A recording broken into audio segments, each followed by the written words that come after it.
Last week, I was able to watch 24 movies at this year's Sundance Film Festival. Today, I will be placing those movies on tiers, ranking them, and talking about why I loved some of them. Let's do it. What is up, Flick fans? Welcome back to my channel. Last week, I did quick reviews on Letterboxd for all of the movies that I saw at Sundance. Only 24, so I didn't see all of them, but today I will be taking those films and placing them on tiers. Now, I will have reviews for most of these throughout the year whenever they decide to release. Some of them are some of my favorite movies of the year thus far. I was disappointed by a few, and if you have me on Letterboxd, of course, you saw my thoughts on most of these movies. But right now, we are going to rank them. I need you in the comments section down below. Did you see a movie at Sundance? What was your favorite? And if you like these tier lists, they're so much fun to make, be sure to drop your thumbs up down below. Now, we're not going to spend too long on each movie because my reviews are coming later, but I just want to give you an idea of what each of these films are. And we are starting with one of the many horror movies that I got to see this year. Now, I do want to say I did only have the chance to watch one documentary this year. I wanted my focus to be on narrative features, but I did have to see one of these documentaries because it just looked too fascinating for me not to see. So that's why you're going to see a lot of the scripted films on this list. But otherwise, we're starting with a movie by the name of Censor. Now, I was very excited for Censor. Well, it takes place centered around a character who is a film censor, which means essentially she's guarding her audience from watching gore-filled decapitations and eye gougings that she has to go over in the editing room. But something happened to her when she was younger, and something that she's assigned to review as a film censor in the movie throws her back to that tragic event that happened to her. And it really is just kind of a showcase for great visuals, an interesting character study. I love the concept of the movie, the fact that she is a film censor. We never really see that in films, but it is a movie with a really good resolution. My issue with Censor was more so I wasn't as interested in how the story progressed. And again, the ending of this film was really great when you look at it from a horror perspective, when you look at how scary it actually is. So for me, it's much more interest in the concept than the actual execution here. And because of that, I'm going to put Censor on the meh tier. But again, it is a movie that gets very close to okay just because of how everything resolves at the end, or doesn't resolve. Our next film is titled Coming Home in the Dark, all about a school teacher who is forced to confront a brutal act from his past when a pair of ruthless drifters takes him and his family on a nightmare road trip. And this film was absolutely unexpected, I'll say that. And part of me wants to put it on the okay tier, but I think it's just a bit better than that. I'm going to put Coming Home in the Dark on the good tier. It is one of those shocking movies at the beginning. You get off to one of the craziest starts you will see from this film festival, and then as the story progresses, you start to learn more about all of these characters, and these guys are absolutely ruthless. You think they don't have reasoning behind what they do in the first act, and then sure enough, you start to figure things out. So, in my opinion, Coming Home in the Dark is a fascinating film. Now, it wasn't quite as interesting in the second act as it was in the first act, but thankfully the third act brings it home. This is a dark thriller. If you're looking for a dark thriller with a traumatic event at the beginning, then I think you're going to enjoy Coming Home in the Dark. Let's go to our next film. It's called On the Count of Three, and let's get this out of the way. This was one of my most anticipated of the festival, and it honestly ended up being one of my favorites of the festival. This movie is awesome. Well, I guess technically it's great. It gets close to awesome. On the Count of Three feels like an A24 movie. It really does. It's all about two guys who make this suicide pact. Now, that is something that's very risky to handle in a movie like this because they're approaching it also from a comedic perspective. So they decide that they are going to essentially go through with this suicide pact, but before they do that, they have to go after someone else first and accomplish this mission that they wouldn't do otherwise if they had to face the consequences. Christopher Abbott, Gerard Carmichael, oh my goodness. Carmichael actually directs this movie, directs it incredibly, but Abbott is freaking awesome. I'm on this like Christopher Abbott train right now. I want to see the guy in everything, and this movie is as shocking and at times brutal, funny, dark, pretty much everything you want from an A24 movie. And not that they've picked this up yet. We don't know what studio is going to get it, but come on, A24.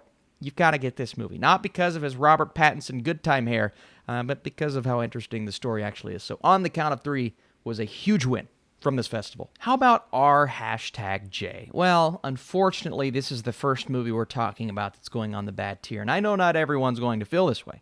I actually have some really good friends who are film critics who really enjoyed this movie, and I understand why. It's a very ambitious film that is essentially a retelling of Romeo and Juliet through modern-day characters, modern-day technology, even though they speak in that old English style throughout the movie, which was a bit jarring for me. Yet they text in modern English, so I'm just like, all right, well, and I understand it's all a stylistic choice. It's all, we're approaching it from this way. Our #J just didn't work for me. I didn't really find a lot of the performances compelling. I think R.J. Cyler, who is in this movie as one of the friends, is great. And there are really nice moments, and I think visually, it's a good-looking film. And the main character of Romeo, he has Letterboxd on his phone because it's one of those movies that shows everything through the phones, through the cameras, that style. And I saw Letterboxd. I'm like, oh, that's cool. Other than the visuals, though, I don't think this movie was compelling from a story perspective. I know a lot of people who didn't even make it through the entire film. It's just one of those that's going to divide a lot of people, but I do see it finding its audience. Oh, man, Strawberry Mansion. I mean, this film is, honestly, it's tough. Do I put it on the okay tier? Do I put it on the good tier? My brain is still scrambled when thinking about this film. It's very close. I'm going to say high okay tier for now because I don't know if it came together exactly how it wanted to, but think of the most Adult Swim, crazy, bombastic, colorful, wacky, character-filled movie you could ever imagine. It takes place in this alternate world in the future where something called Dream Audits collects taxes from the unconscious lives of the populace. Essentially, this man collects taxes for dreams. And yeah, it's crazy. And he gets caught up in one individual's dreams, and then his world starts to change because of that. And it's this crazy, colorful adventure. It's a romance. It's a drama. It's a comedy, absolutely a comedy. And again, when I say you will never see anything like this movie, it almost reminds me of the impact that Brigsby Bear had on me a few years ago. Just outlandish. And this one wasn't as good as Brigsby Bear, in my opinion. Maybe I see it again and I like it more because I had a lot of unanswered questions, but Strawberry Mansion is at least worth a watch if you like that kind of movie. Then we have 8 for Silver, and this is a film that I think a lot of people will like because it's a very different horror, werewolf-style movie that takes place in the olden days. I really like the cast of this film, and visually it's cool until you get to the CGI creature. That visually is not cool. I thought it looked terrible. I think the movie experience as a whole, though, was a meh experience. And again, I do think there will be a divide here. I feel like I'm on the opposite side of some people because 8 for Silver had a lot of interesting ideas. And the way that it explores the lore, the way that it progresses its story, and the scares, not utilizing CGI, are great. There's a scarecrow-ish character that scared the living daylights out of me every time it popped up, and those scenes were awesome. But then we just kind of go into this plot that I didn't care as much about, and I had a lot of unanswered questions, and then the way that everything plays out, I was just kind of scratching my head. My wife watched it with me. She felt the same way, maybe even lower than I was, and I just questioned the use of CGI in this movie. I get it, the budget was low, but you didn't have to do it. So 8 for Silver didn't work for me, but it was one that I was definitely interested in before this film festival. Zoe Lister-Jones and Kaylee Spaney star in this very quirky quarantine movie called How It Ends, where two individuals, well, really one individual, sort of, they travel from house to house, from location to location, just kind of going on this little adventure, walking all throughout Los Angeles to talk to people right before the world ends. And it is, if you think about it, somewhat of an emotional journey, but it's also this quirky comedy. It almost feels like a compilation of SNL Saturday Night Live sketches. And because of that, some of these sketches, aka some of the individuals that they approach, it feels a bit too awkward. It's a bit too quirky, and I didn't really love it. I'm also not in love with this film on a technical level. I think some of the lighting is off. The way that it ends was a little bit cheap for me. But I started, as the movie progressed, to kind of find the beauty in the optimism of these two characters prior to the world getting ready to end. And it's approaching it in that way, and the way that they play out the movie, it was interesting. It really was interesting. And its goal was to make you laugh the entire time. It didn't do that, right? But it came close at times, and I appreciate how different this movie is. So I wanted it to be better than it was, but I do have to say, it was an okay film. It really was, and I think a lot of people will like this. A lot of people will hate it, but I think it's going to find its audience. As a deadly virus ravages the world, these characters embark on a mission to reach this site where something crazy is going down. This movie is called In the Earth. It's actually directed by Ben Wheatley, and let's go ahead and throw it on the OK tier. This was probably one of the most anticipated movies from the festival.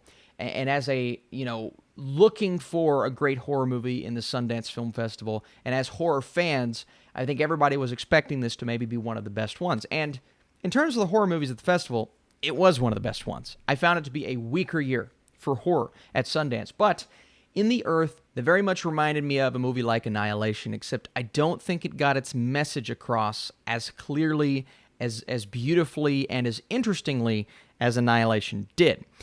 Because the way that this film plays out is very much like that movie, even though visually, I think it's even more ambitious. If you don't like strobe lights, that kind of effect, I don't think you're going to love some of the scenes in this film.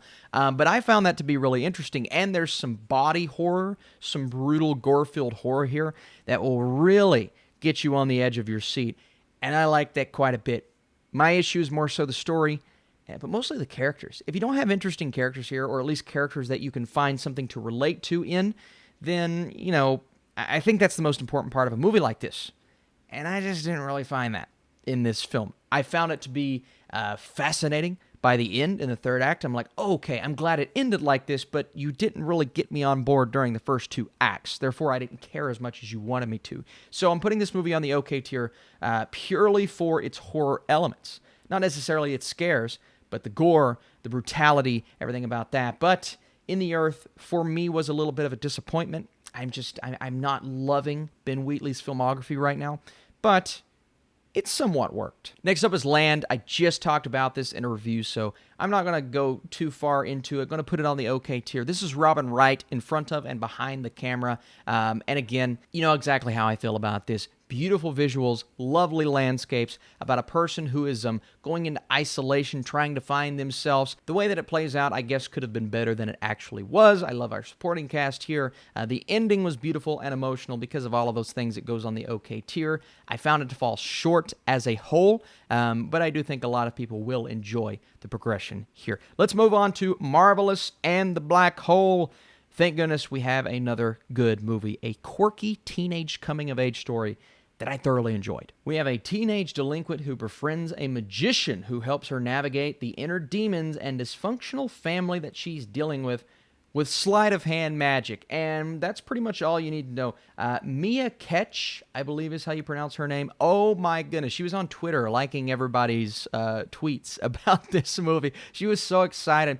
And in the film, she is awesome. I mean, she is awesome. I love her personality. I love the way this movie progresses. It was really sweet and cute. It's got this interesting style to it. The visuals where their scribbles and the transitions are cute and quirky. She has these traumatic, in a comedic way, flashbacks throughout the movie. And it's a cute film. I mean, this is exactly the kind of movie that you want at the Sundance Film Festival. Marvelous and the Black Hole, I really did appreciate. It falls short of being great because of the familiarity of it all, but it's a good movie, no doubt in my mind. Oh my goodness, how about Mass? It is going on the great tier, no doubt in my mind.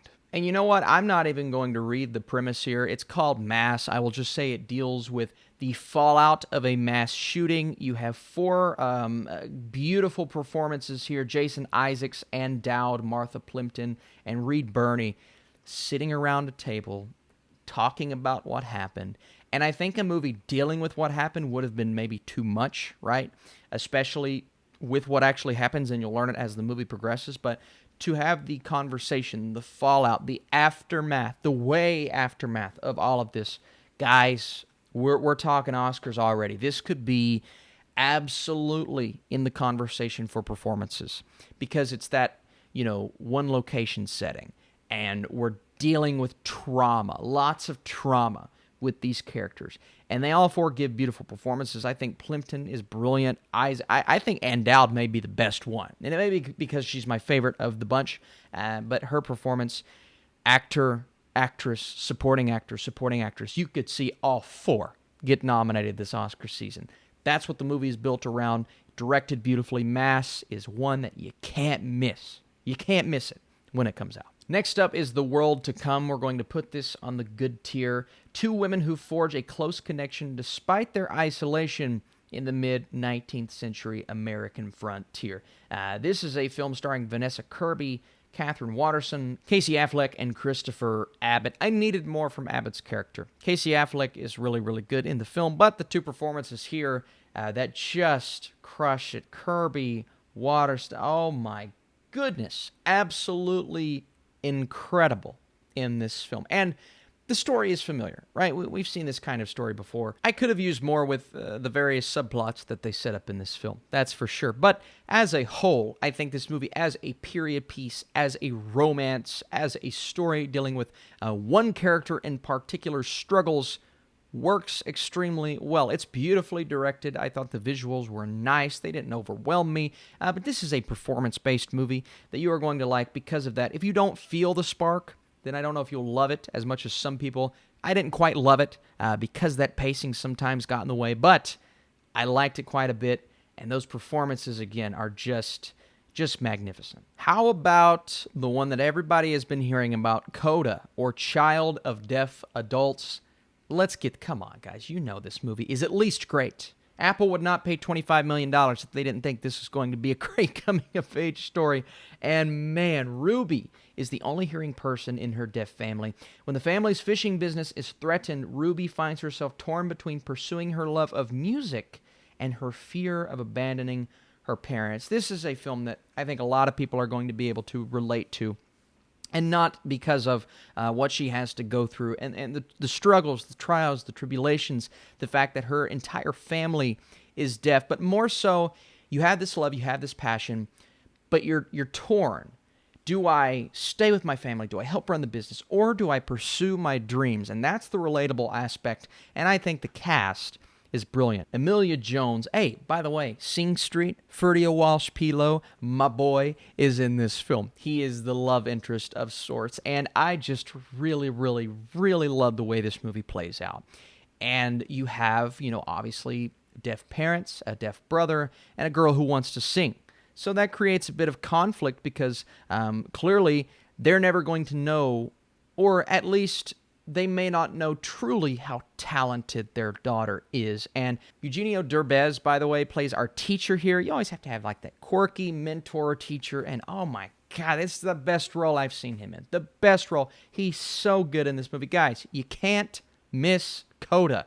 It's an unmissable movie. If you love coming-of-age stories, you love comedies, you love quirky movies, this is it. I think technically, on that level, it could have been a bit better, but it is a beautiful, beautiful film. I Was a Simple Man is a ghost story set in the beautiful countryside of the North Shore of Oahu, Hawaii. Told in 4 chapters, it tells the story of an elderly man facing the end of his life, visited by the ghosts of his past. As the title says, I will keep this one simple. I Was a Simple Man just did not engage me like it wanted to. I was frankly a bit bored, and I hate to say it like that. It's not a bad film.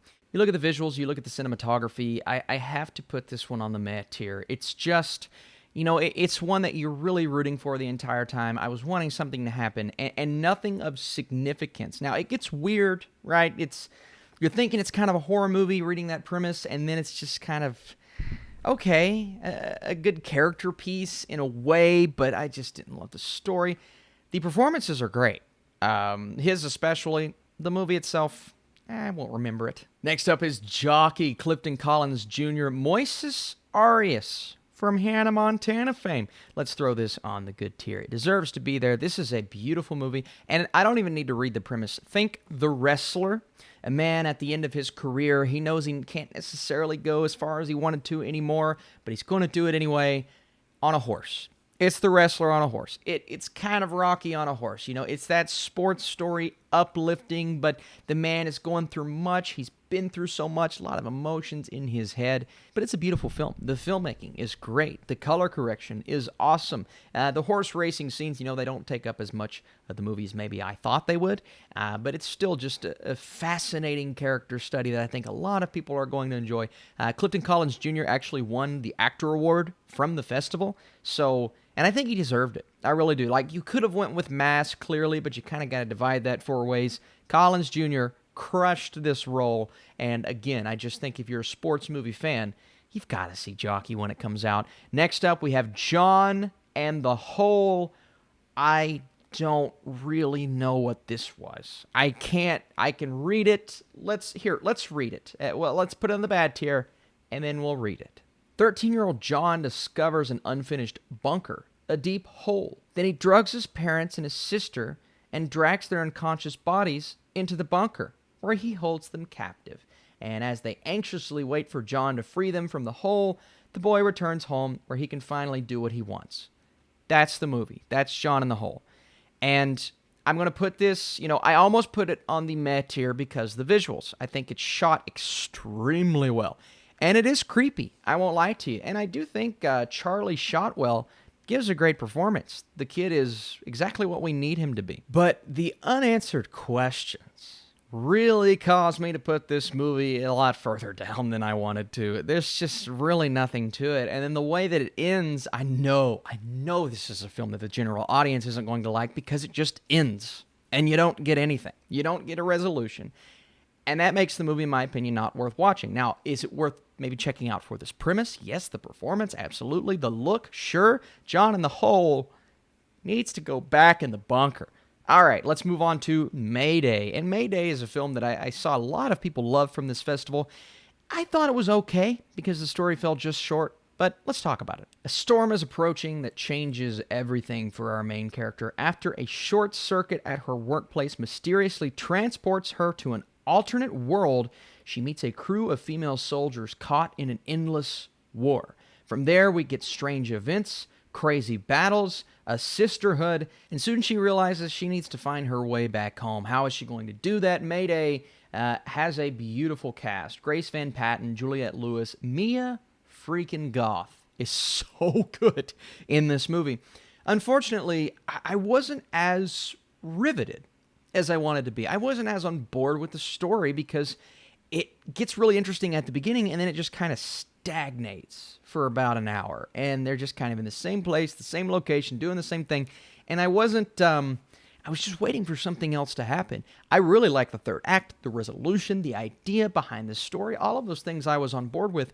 I just wasn't as swept up and captivated by Mayday as I wanted to be. I think visually it's interesting. And the score, I think the score of most of these movies actually is one of the highlights, the takeaways for me. But, I just wanted Mayday to be something more, and unfortunately it wasn't for me. Passing is a beautiful movie, and I say beautiful because the visuals here are spectacular. That was just picked up by Netflix. I'm going to put it on the okay tier, though, and here's why. I do think the story where two high school friends are unexpectedly reunited, that is an interesting story because when they come together, this ignites a mutual obsession that threatens both of their carefully constructed realities. And essentially, you're dealing with a lot of different things here. Back in this time, it is a period piece, but you're dealing with race. You're dealing with, like it says, obsession. You're dealing with the fallout between two friends and kind of that back and forth between two of the best actors we know, Ruth Negga and Tessa Thompson. Also want to give a shout out to Andre Holland, Alexander Skarsgård. They're all great here. But Passing doesn't take advantage of its great cast.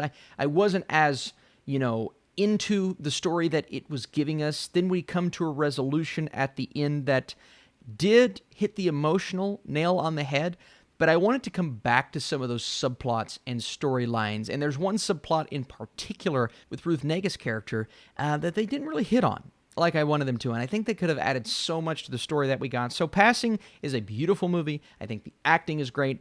It comes very close, but it doesn't quite get to that good tier because it falls just short. Together, starring Ed Helms and Patty Harrison, when young loner Anna is hired as the surrogate for Matt, who is a single man in his 40s, The two strangers come to realize that this unexpected relationship will quickly challenge their perceptions of connection and the boundaries of love. My favorite part of this movie, well, let's go ahead and place it on the great tier. I think it's a great, and, maybe not as great as some of these other films, but my favorite part of this movie is it doesn't do what I was afraid it was going to do. I won't say what that is, but it keeps it simple. Ed Helms genuinely gives a great performance here. Patty Harrison is awesome in this movie, and it's just a sweet, it reminds me of when The Big Sick came out a few years ago, or Private Life on Netflix. That was a great movie. It's this really sweet, unexpected story, and it doesn't do the cliche thing. It keeps it simple, and I love that, and I thought Together worked so well. So for me, it goes on the great tier just because I didn't think it would be this good, and thankfully it was, and I thought it was a beautiful story. I really did. Next up is Flea, and let's go ahead and put Flea on the great tier. This was the documentary that I saw, but you can see there's an animated character there. And it gets its name because he had to flee Afghanistan. And his journey, being a documentary, this is a very important story, but his journey is one for the ages, in my opinion. This is a man who had to go through so much. And we see the tragedies of his past, but we see them played out in animated form. And the animation here is simplistic, but I liked that. I thought it was beautiful. And I think the way that this movie goes is one that many of you all will never forget. It is one of the coolest documentaries. And not necessarily, the story's cool. No, visually it's cool, but the story is tragic. It's emotional. It's heartbreaking. And at the end, it's kind of beautiful the way it plays out. So stay on the lookout for Flea. When it comes out, do not miss it, because I think this story was awesome. Then we have The Blazing World, and I'm going to be quick about this. I'm going to put it on the bad tier. It reminds me of a movie like Alice in Wonderland, Pan's Labyrinth. The characters are interesting enough, and she is suffering through a tragedy of her past, but the journey, even though visually I thought was spectacular, the journey did not pull me in at all. And it almost felt, and I hate to use this word, it felt pointless and lifeless. And how does something this visually imaginative become lifeless after a while? I just thought it fell completely apart. And it's so familiar, pulling from those other movies, going on this magical, crazy adventure. You do have some interesting performances in there, but it's so familiar that I almost lost interest after a while. Have you ever seen a movie that the visuals just overtake you, they capture you, but it's just so, you feel empty while watching? It's not really one I ever want to go back to. This is one that kind of lost steam for me the more that I thought about it, but it's still one that I truly believe is a good movie. One for the Road is just simply a great buddy road trip story with beautiful cinematography and color correction. I thought the movie looked maybe one of the best of the festival. Boss is a ladies' man, a free spirit, and a bar owner in New York City. One day, he gets a surprise call from his friend who has returned home to Thailand dying of cancer. He enlists his help to complete a bucket list, but both are hiding something from each other. And that's pretty much all I need to say about this story. It's one that you need to discover for yourself. I think both halves of the movie, it's a longer film. There are two distinct halves. One half, I think many of you all may not love as much as the other half, and vice versa. I've seen many on both sides of the fence, but it does come together to create a beautiful story at the end of the day. A little long in the tooth. I do think it progresses a bit too slowly for some, but One for the Road is one of the more interesting movies I saw from the festival for sure. And you guys were waiting for this. Next up, Prisoners of the Ghostland, and I'll tell you this, I have never had such a difficulty trying to find what tier I should put a movie on. What do I do here? Oh my goodness. Because Prisoners of the Ghostland, I still have a lot of questions about. I don't even necessarily know if it's a good story. It's an interesting story. It's this Mad Max crazy, post-apocalyptic, colorful, wild world where Nicolas freaking Cage is doing some crazy stuff. This may be the most Cage-heavy movie I have ever seen. And his one-liners, there's a moment, and I tweeted it out, where he stands on a ledge and yells the word testicle to the top of his lungs. And I won't lie to you, I had a great time while watching this movie. I did, and not everyone's good. And I've seen some reviews where peers are just like, there's nothing about this movie that, but if you, not turn your brain off, but if you just kind of know that this is a vehicle for Cage to do his cageisms and do some crazy things. But it is, in my opinion, an interesting post-apocalyptic world. And the battles, the fight scenes, and the visuals. Visually, it's one of the best movies I saw at the festival. Because of all of those things, I feel like a madman doing this. I think I'm going to put it on the good tier. Again, it's crazy, man. You will never see another movie like this. And the director here is Sion Sono, I believe it. He's had some incredibly reviewed films. This is the first movie I've seen from him, but I will tell you this, I'm intrigued to go see what this man has done because his visual style here is something I've never seen before. And the final film is one that I've reviewed, I've talked about multiple times, I've tweeted about multiple times, and I will keep it very simple. I think Judas and the Black Messiah is a great movie. Now, a lot of people will put it, let's put it at the end here, a lot of people will put it on the awesome tier. Understandably so. One or two things keeping it from getting there for me. I do think the story progression could have been a bit better in the middle of the film. Other than that, clearly, Judas and the Black Messiah is a great film. I didn't even technically see it at Sundance. I saw it before that, but, I've got to put it on this list.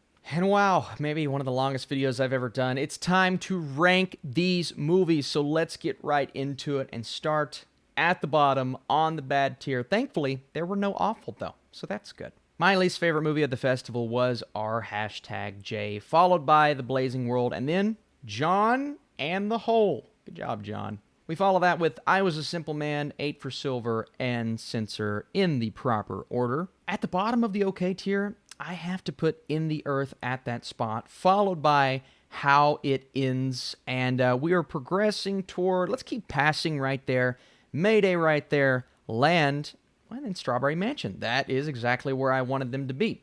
At the good tier, we have Coming Home in the Dark at the bottom of this tier, followed by One for the Road, and then, if I can get it there, come on, The World to Come.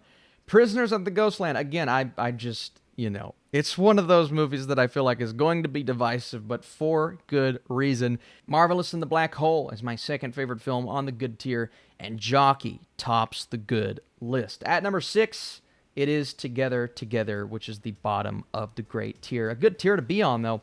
Flea is the next movie on my list, followed by, and here's where it gets really close. I'm going to put CODA at the 4 spot just because these other movies maybe riveted me a bit more, followed by Mass, which is my number 3 movie of the Sundance Film Festival.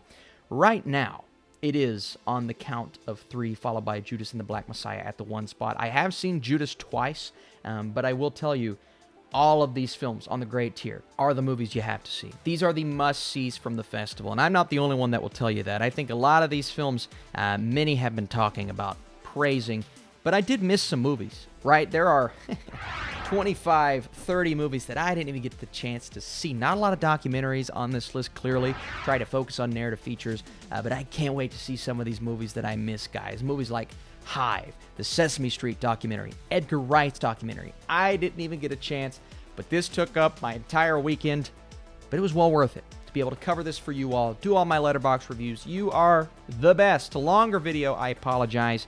Be sure to drop your thumbs up down below to support this video, and let me know if you want more tier lists. Hey, we're back on the Harry Potter train. The next tier list I do may just be a Harry Potter tier list. All right, guys, let's get out of here. I'll see you soon.